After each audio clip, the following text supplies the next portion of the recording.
Good morning. Well, kind of sleepy here. The market's not me. Kind of quiet open here. This was the prior 2 Mondays. It started off with rather significant gaps higher, and then kind of some jiggling around and little grind last week to the upside.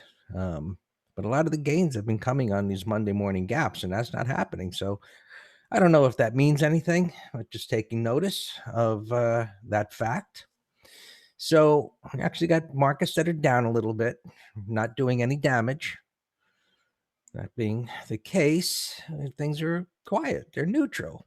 You could even see the trading right here, trading within this little range. And so we had this bullish price action over here. And I got an email yesterday. I still got to answer it, but I was asked about this consolidation, and then I had made a comment to the effect of this market, we're talking price patterns in general, need to make a move within 4 to 6 bars, meaning follow through. And so they were a little confused about breakouts, but now I'll answer them. But the point was to say the markets have been resting for several weeks. And this is applicable to any time frame you're trading. So if you're an intraday trader and you see, the markets, you're looking at a 5-minute chart or a 15-minute chart, and they've been consolidating for, let's say 2 hours. And the pattern is one in which is set up. It could be something like this, where it's going sideways at resistance. And I call this absorbing supply, bullish price action. And it's got a bottoming tail bar like this one does, where it poked under the lows and came up. All of that says prices are going up, that demand is strong. Sellers don't care about the resistance like they did over here, and they're standing their ground, and it's going to go higher. So a several month consolidation, bullish price action, a shakeout kind of a bar, bottoming tail bar. What does it need much of a resting period for to push higher? Now, what's happening here isn't too long, but I think I'm guessing by tomorrow, these markets should be pushing up to this next resistance level. Because my experience is one in which, even intraday, if it takes too long after a resting period, something's wrong. So just keep that in mind. You know, patterns, price patterns suggest an outcome. In other words, this bullish price action, this sideways consolidation is suggesting prices are going to go up. Now, after you've rest, why are you getting tired? And so no damage done yet. Inside day going nowhere so far. But this needs to move up. Right? Buyers should be aggressively wanting to get into this market because of this consolidation and so on and so forth. And the next stopping point is up here. And another way, again, we just have to look at price action and resistance, and in this case, the resistance, and put it in perspective. So a consolidation lasting several months, this bullish price action, okay, this is stalled over here. This should only be a stalling point before it pushes higher. If it takes too long, you got to start, your antennas got to go up and just say, I know where my stop is, but why is this taking so long? So just some food for thought as we go into this week, that everything that's been happening and what happened last week should result in prices going higher. Do you use Iron Condor for index funds? Never thought of it, Albert. I guess you could if there's premium there. Why not? If you've got a pattern and you've got premium and expirations that are desirable, why couldn't you use an Iron Condor for an index fund? Chart's a chart, so option strategies applied to a chart, you start with the chart, not with the option strategy. If the chart supports the option strategy, then you go to the option table and you see if there's premium there and at what expiration dates. If there's premium with short expiration dates like this week and today's SPX day, Monday, Wednesday, and Friday, 0 days to expiration. So we'll be looking for that today. So we've got a trading range going on here so far. Last week's high. And so we just simply look. What credit spreads are the most simple option strategy there is. I don't think prices are going to go above this level. So I sell a more expensive option and I buy a less expensive option and I put the difference in my pocket and then I monitor. And the same thing on the downside. So you do the exact same thing. And the shorter the time to expiration, the less risk you have. Right? Who do you consider the volatility? I don't consider anybody the volatility, Albert, when you say who. I look at the chart. And if I'm going to do a credit spread, ideally I don't want volatility, or I would want a shakeout possibly. Right? We're pattern traders. We're not Greeks traders. We don't look at volatility per se. Most option traders that look at volatility, that something has spiked and now they're going to fade it, they typically get run over because they don't look at the chart. And then they're rolling and rolling and rolling. And it's the big flaw in all these option traders. It's the big flaw in their strategy of trading options because they don't look at charts. They got their heads in the sand like an ostrich. Anyway, it's another discussion. So as far as SPX, below 2,900, I guess we got to go look at SPX, right? Because the levels aren't always the same. I'm not going to get any premium down here. So let's well, kind of the same. If we can, I'd like to stay somewhere below 2,900. So if the markets dip, my preference is I'd like to see the markets dip, maybe come down to the area of this bottoming tail or 3,000, come down there. And as the premiums increase down below, then look for some kind of stabilization pattern on a 5 or a 15-minute chart and sell the spread down here. If it pushes up first, then you look for some type of a failure pattern. Well, or is if it pushes all the way up to 3,100, let's say it pushes higher here, right? And then you get a breakout failure, some type of pattern that says, hey, it isn't going much higher today, give or take. And then we look for a spread up above where there's premium, right? Makes it relatively easy. Now, Paul is saying 20, 30, 90, and 30, 90, and 29.75. Oh, above 30.90 and below 29.75. Maybe. I don't know if I'd want to get that close, but you're more aggressive. Maybe below that. So yeah, that bottoming tail bar. Somewhere down below the bottoming tail bar today. I'd like to see a dip first. And 30.90 could be. That's what premium is, but we'd want to see maybe since this is, well, that's not real time. We have to look at spiders, actually. Look at spiders. What are they doing here?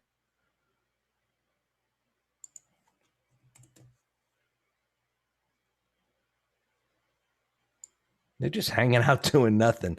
So pretty neutral. Maybe, look, maybe it's going to be a frog in a blender day, meaning a lot of chop. This could be an Iron Condor day for SPX. Let's give it a little bit of time, so we can figure that out. All right, let me get done here because, Albert, it's all your fault. You got me talking too much here. taking Dan's time away. And Q's. Sideways slop, right? Neutral, sideways stuff. These down arrows are where we had internals giving us warning, Will Robinson. The option traders that are historically the wrong way are getting too excited and breath is at an extreme. Happened here, little correction happened here. So far, it's been a sideways correction. Sideways corrections are bullish. So this thing needs to follow through right now. Traders are sleepy, waiting for some information here. Just chopping back and forth. Right. YM, bullish price action. Right. It's created this little support area down here. Same sideways, going nowhere. Weekly charts breaking out after 7 weeks of going nowhere. I look at that chart and say, well, could it turn into a 1, 2, 3 and this week is going to be sit on your hands? It could be, I don't know. But again, resting period, move. Come on. You've had your rest for 7 weeks. Get it moving. So let's hope we don't have a week of going nowhere.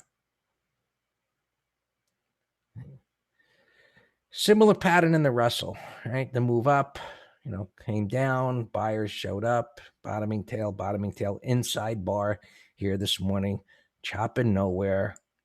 So trading the E-minis down below here, we can think short. Up above here, you better be nimble. Resistance isn't that far away. So right now, sit on hands, don't do anything. Bonds, interesting, down. They've been in a coma. They've been in a coma for weeks here. And now they're beginning to drop, which means TBT, interest rates are going up. Not so sure the market's going to like that. They can't be going up that much since they've been beaten down so much. But, a perk up in interest rates just might be something the markets don't like. We'll just have to see how far it gets. Oil holding up here, but you can see a little drop here, consolidation at resistance normal. Now, when I see a pattern like this where it's been trending up like that and going sideways,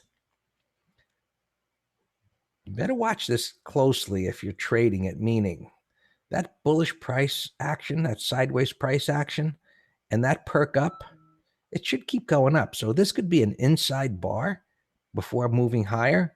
But if it breaks below this low of that bar right there, you're going to see sellers come into this market. So I suggest you set an alert under that low and be aware.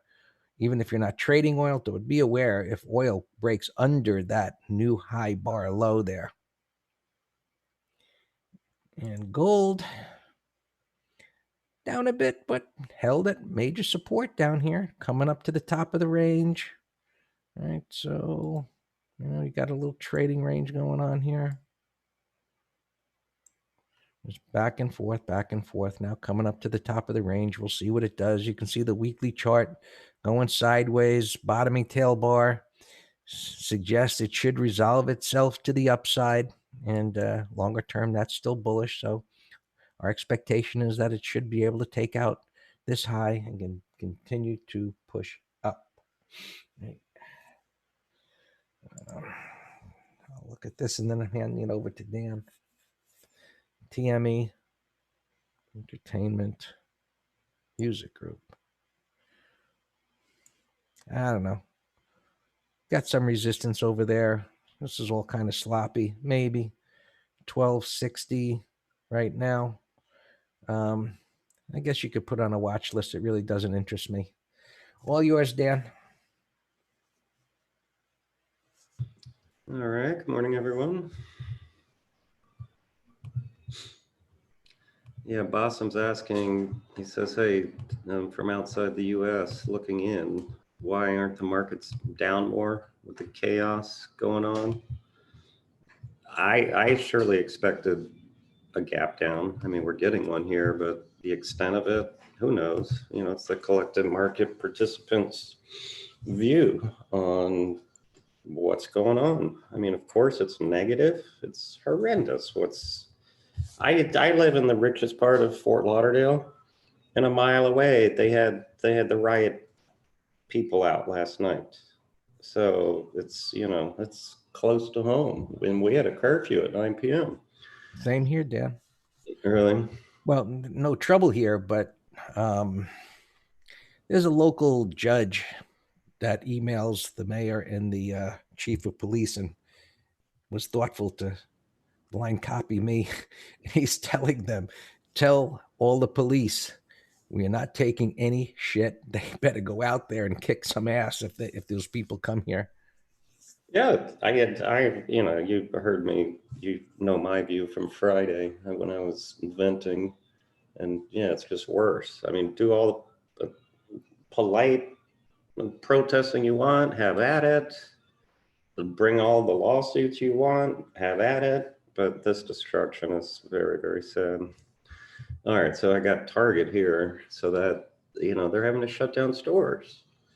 I mean, innocent people going out of business now. And now, you know, people are targeting their own neighborhoods and stores, and then they're going to want to go to these stores and, oh, they're closed. I don't know. It's horrible. All right, let me look at opens real quick because we're very light. Actually, I think for the first time in history, we are flat in the swing letter. We had a great week. 20, whatever number we had, 20 out of whatever it was, 18 out of 20. Um, um, got a couple here in the weekly options trader. AMD, we have a call spread. Boeing, we legged into a Condor, so that's doing perfect. Our P&L should go up just over the weekend because it's, you know, pretty much going nowhere here. Look, it gapped up, came in. So we're gonna make time decay on the credits on both sides of it, the call and the put spread. Hess, we have a Condor, same. This little peekaboo breakout on Thursday, we sold an out of money put spread. And then when it came in, we legged into a Condor also. So that's looking fine. Got a little upgrade here, but we will same thing, make money on both sides on that. And finally, Starbucks. We have a call spread, and that looks fine. That's it for opens. Let's continue here. Yeah, Jake. Yeah, Delta. I like. Yes. I like it for put spread and you know, directional over Friday's high. I got it. You know, beat up sector. It's in the garbage bin, but it got a favorable rating description in let me jump right to these in Barron's. They gave 7 stocks that they think are going to, you know, do well here, the beat up ones. This was one LAND, and this is actually, they said it's a cruise operator. I looked it up because I'm like, what is Lind? They do specialty cruises. Gapping up here a little bit. You know, the gap's too big, nothing to do. Stay as a hotel, no pattern. LUV, they also like, along with Delta. Gapped up and coming in here, no, you know. But this one's stronger than the other airlines. Remember, we had a put spread on this and ALK because of the move off the low. Yeah, I mean, the ALK and LUV we'll keep an eye on those for put spreads too, sure. They had MPC in there. It's a sell setup on the weekly. You know, it's just a slow grinder. No pattern. LVS they liked, no pattern whatsoever. They also mentioned Save, another airline. This one I don't like, it's lagging. How about cost? I have a short open. Yeah, Jaime, what's your question? We have I reviewed, Derek, yeah, I reviewed everything. You guys getting here late? Yeah, we have a call spread on Costco. And we'll keep an eye on it, possibly leg into a condor. And a Boeing, we have a condor. What's your question, Derek? Yeah, we're already in a condor. Yeah. SWBI had a big move Friday, gapping up. That the gap's too big, no interest. Red Robin had earnings. I can't tell where it's gapping and no pattern. UVH getting whacked, 680. Gap into support, but that's a very bearish pre-market. Bearish pre-market, gap down, can't bounce. Pfizer, bearish gap down on one of its drugs, gapping way down here. So if there's any juice, this would be a no-brainer call spread. Over 38 bucks. Ahmad, tell me what your question is on dunking. I got this as a bear call credit spread watch under a prior day's low, or maybe we get a double top or something on a smaller time frame. Lily gapping up, no pattern. Space I like. And this is a bullish pre-market, gapped up, came in, building support over time here. So I have that in the upper right here, 5-minute chart. Jorge, your drop down.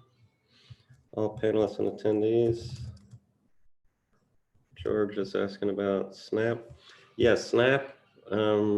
Snap I mentioned on the intraday chart. I mentioned this Friday afternoon right there on that bar.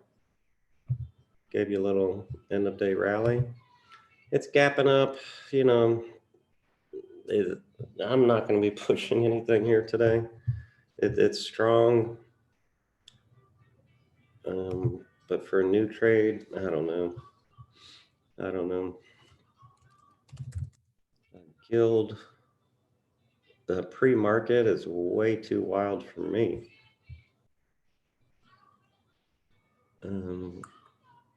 Gapping down into the bar. That's just too wild for me. Cisco. Wow, Cisco had a nice day on Friday. Broke out. Ford is gapping down here a little bit because it closed. Wow, look at that. Look at the last 15-minute bar on Friday. That was some panic buying into that. I guess there was some rebalancing going on. Gapping down into the bar. You just got to wait and see if you get an intraday setup. Clifton, Piton. Absolutely no pattern. Daily's a mess. Daily was a breakdown from this little head and shoulders. It's just in a coma here. It's going sideways. There's nothing. This is AUDC gapping up 30. It's a bullish gap, Jason. It's bullish, so that's step one. Step two, see how it sets up on an intraday time frame. I like the space the best so far for a gapper. Let me continue here. Some of these banks had nice moves last week. Morgan, Lauren, no, I didn't. We talked about, Lauren's asking about Costco. We spoke about Costco 3 times. We have a call spread and it's fine. And we'll consider legging into a Condor. And Tim's asking about AAXN. Long-term, 84.40. It's in a trading range. If you get an intraday setup, there's still a little bit of a price void to get deeper into this, maybe below 85s. But I like this one much better. I like Insight, bullish daily, weekly, monthly. We're going onto this. We're keeping an eye on this for a core trade. I know AXN's gapping. Look, it's right here, 84.60. I know. So there's nothing. The gap's too big, and the target is not big enough for me, and I don't like the weekly or monthly. I like INCY better. But if you get a bullish intraday, then it's okay for day trade. XLB I like. All right, so I'm done with my gappers. These are just on my interest list from the weekend and last week. Look at WCN. That's a beautiful 1, 2, 3. That looks great. Remember we did some scanning together on Friday, just looking at the S&P 500. Work is on our list, but now it's, our rule is a 5-minute high, but now it's getting far from the 20. So I don't like a 5-minute high anymore. So I'm gonna, it's bullish. We're doing this as it has earnings this week. So let's hold off. Hey, TJ.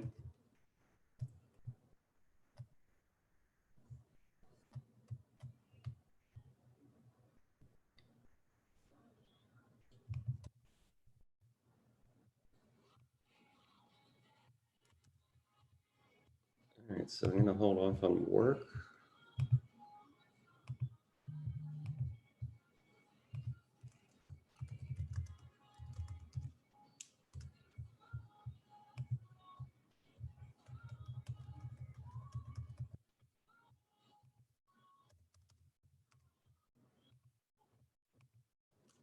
But I'll put it here. We'll watch it into the gap. Ain't it? Yeah, I mean, it's getting close to resistance, but I like the bar. Yeah, that was on my list from Friday scanning. And we also, Jacob, your Pizza Hut, I had this as a put spread. And now that it's moving, I'm not sure if we're going to get filled on these exchanges. Look at ICE, SIBO, I liked on our list. Dollar General, this I wanted as a put spread on the earnings day, but the next day it got, well, no, this red day was earnings day. That's right. And it was just too whippy for me to enter a trade on that day.